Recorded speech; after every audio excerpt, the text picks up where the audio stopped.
il faut qu'on puisse concevoir des bâtiments qui éventuellement puissent se passer de la climatisation. Et on sait très bien que pour un programme qui est un auditorium, à la fois un auditorium de 550 places, une salle de spectacle, une salle de théâtre, une salle de cinéma potentielle, une salle de danse, on a un maximum de contraintes en fait sur le même équipement. Tout l'intérêt du concours et tout l'intérêt après des études, ça a été d'essayer de démontrer que pour ce type d'équipement, avec les contraintes techniques qu'on avait, on pouvait se passer de climatisation et on pouvait travailler sur la ventilation naturelle. Ça, c'est le gros challenge du projet. Bien sûr, le contrat qui a été fait est un contrat type loi MOP, maîtrise d'ouvrage public, qui traite des rapports avec les maîtrises d'œuvre privées, mais ce cadre a pu être dépassé au profit de l'utilisateur final, donc de l'usager, et donc on a laissé libre cours au maître d'œuvre de pouvoir réfléchir et de pouvoir proposer des pistes de réflexion et d'amélioration, tout en restant dans le cadre initial qui était un amphithéâtre, salle de spectacle et un parc de stationnement.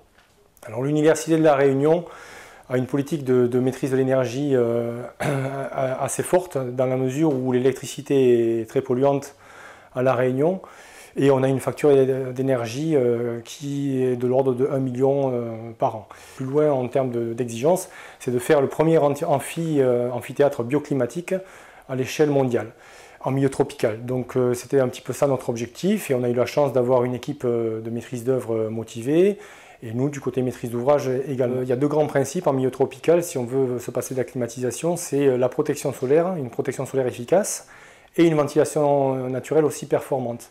C'est en travaillant sur une ventilation naturelle traversante, mais aussi en raisonnant avec des puits dépressionnaires. Donc, et c'est de créer une vitesse d'air de 1 mètre par seconde sur les occupants, afin de réduire la température qu'ils ressentent de 4 degrés. Il faut savoir que on peut tenir en situation de confort en étant vêtu en tenue d'été jusqu'à des températures de l'ordre de 30-31 degrés sans avoir aucun problème d'inconfort si on arrive à avoir une vitesse d'air de 1 mètre par seconde. C'est ça le challenge, parce que quand on a 1 mètre par seconde, 30 degrés en température ressentie, ça fait 25-26 degrés.